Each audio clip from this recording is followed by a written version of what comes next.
सरकार मुर्दाबाद, मुर्दाबाद मुर्दाबाद, केंद्र सरकार मुर्दाबाद, मुर्दाबाद मुर्दाबाद। आज दीपक चौक हीरानगर में रमेश कुंडल कांग्रेस महासचिव की अध्यक्षता में सरकार का पुतला चढ़ाया गया। रमेश कुमार ने कहा, सरकार ने जो विद्युत विभाग के निजीकरण करने की बात कही उसका हम विरोध करते हैं। इस महामारी में इसका लोगों पर तो असर होगा, इसके साथ ही विद्युत कर्मचारियों की रोजी रोटी पर भी असर पड़ेगा।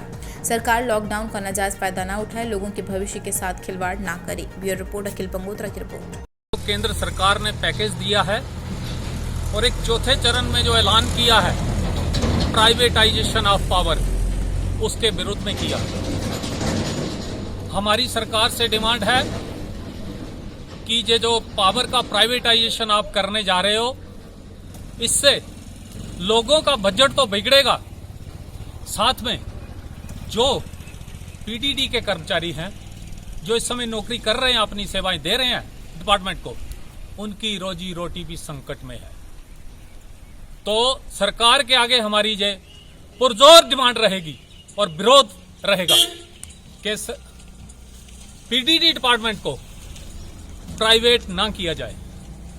लॉकडाउन में लोगों की स्थिति को मद्देनजर रखते हुए ये स्टेप बिल्कुल गलत है और सरासर गलत है, जिसे कांग्रेस पार्टी कभी भी सहन नहीं करेगी।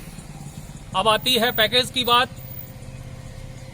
जैसा आपको पता है कि थोड़े महीने पहले आरबीआई ने एक 8.5 लाख करोड़ का पैकेज दिया था और साथ में बजट में बहुत सारी जो घोषणाएं थी वो करी थी।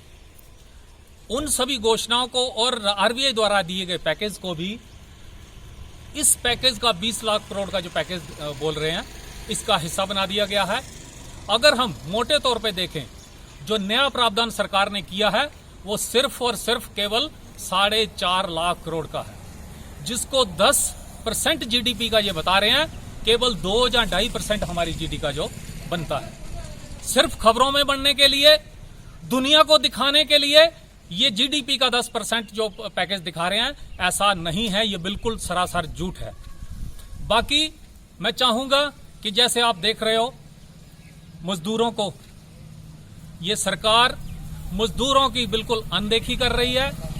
कोई भी देश का आप वीडियो हमें दिखा दें, इंक्लूडिंग पाकिस्तान, मैं कहूंगा कि ऐसे दर बदर अगर कहीं मजदूर हमारे हो रहे हैं या सड़कों पे कुचले जा रहे हैं या रेल पटरी पे उन्होंने अपनी जान गंवाई हो, हमारे इंडिया के बगैर, किसी भी देश की बात कर रहा हूं मैं, और पाकिस्तान को जिसको बिल्कुल ही ये ना के बराबर समझते हैं, अगर वहां का भी अगर ये वीडियो दिखा दें कि मतलब मजदूरों की इतनी दरबदर हालत जो हुई है, तो हम मान लेंगे।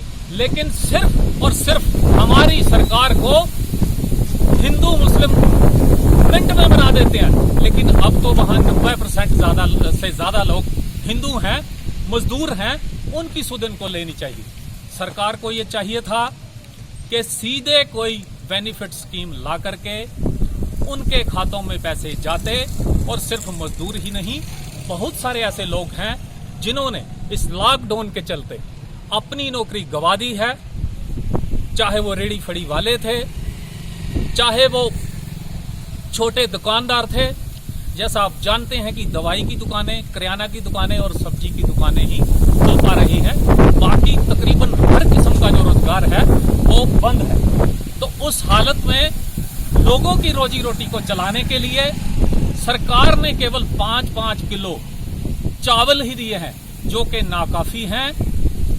हमारी ये डिमांड है, चाहे कोई एपीएल है या बीपीएल है, इस समय तो जब काम नहीं करेगा कोई, तो वो हर एक की श्रेणी जो है वो बीपीएल ही हो जाती है। इसलिए सरकार से मेरी डिमांड रहेगी कि एपीएल या बीपीएल दोनों को राशन फ्री दिया जाए, और सिर्फ आटा ना दे करके, चावल ना दे करके आटा भी दिया जाए।